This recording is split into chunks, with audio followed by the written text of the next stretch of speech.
Na začiatku to vôbec bola myšlienka založiť športový areál, ktorý by fungoval pre širokú verejnosť tejto mestskej časti. S tým, že neskôr deti tu prichádzali, trávili voľný čas, ale celé to bolo neorganizované.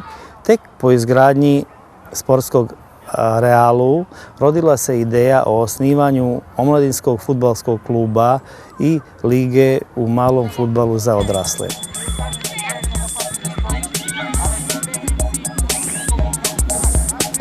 Výborne!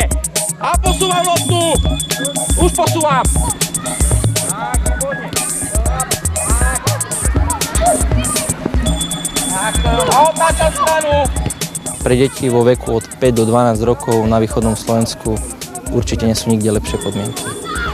Po výstavbe ešte veľkého ihriska budeme mať vlastne dve plochy s umelou trávou, dva tenisové kurty, jedna zmenšená trávnatá plocha, na ktorej sme teraz, a jedno veľké futbalové ihrisko. A v tejto vekovej kategórii tieto podmienky na východnom Slovensku neviem, či vôbec niekto má. Za 2 roky existencie máme 80 hráčov, ktorí hrajú za tento mládežnícky futbalový klub. Tí naši najmladší hráči, 5-roční, hrajú vo futbalovej škôlke, neskôr hrajú v mladšej prípravke, staršej prípravke, no a tí vytrvalejší hrajú žiackú ligu. Baví ma do tejto futbalovej školy chodiť, lebo som si tu našiel nových kamarátov. Máme tu rôzne dobré akcie a sústredenia, do ktorých ma baví chodiť.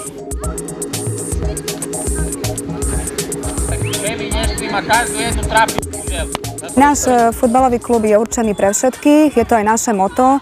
Futbal, aby bol dostupný pre každého a pre každé dieťa. Čiže neriešime, či to dieťa má talent alebo nemá talent.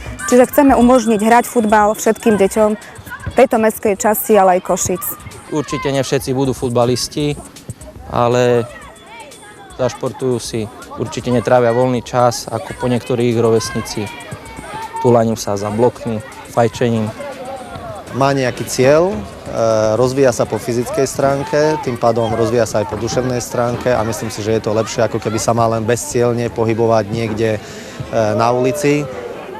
Tak každá športová aktivita určite prospieva deťom v rámci ich celkového rozvoja. Aj na zdravotný stav, aj na nejaký pocit zodpovednosti. Idem na ten tréning, musím a na druhej strane je tu aj zábava. Takže si myslím, že aj také pozitívne vnímanie života. V rámci toho, že klub organizuje aj aktivity pre rodičov s deťmi, sa prehlbuje aj vzťah medzi rodičmi a deťmi na týchto spoločných aktivitách a v neposlednom rade tu vznikajú aj nové priateľstvá medzi rodičmi, kde potom vlastne takto spontánne sa tu funguje ako v jednej veľkej futbalovej rodine. Tréningy prebiehajú 3-krát do týždňa v intervaloch 90 minút. Trénuje sa vlastne počas celého roka, len v podstate v júli je pauza. Naši futbalisti sa zúčastňujú rôznych zápasov, turnajov, na ktorých získali rôzne ocenenia. U sportskom centru Galaktik, koji se nalazi u Košičkom delu grada nad jezerom, nije iznikao samo omladinski fudbalski klub.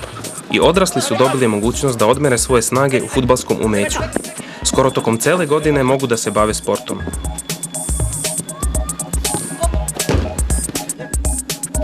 Počeli smo skromno sa 18 ekipa, a već 3.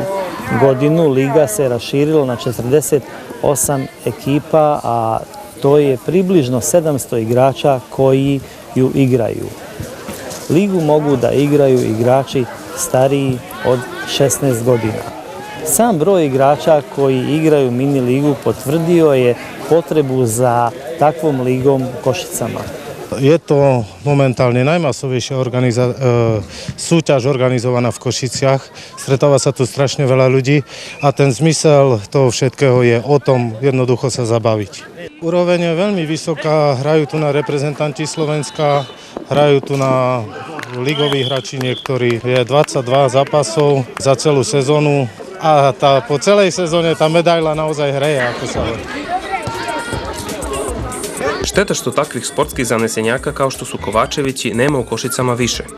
Zahvaljujući njima, stotine dece i odraslih korisno provode svoje slobodno vreme. A ideš do zakončenia, poď! A ideš! Výborne!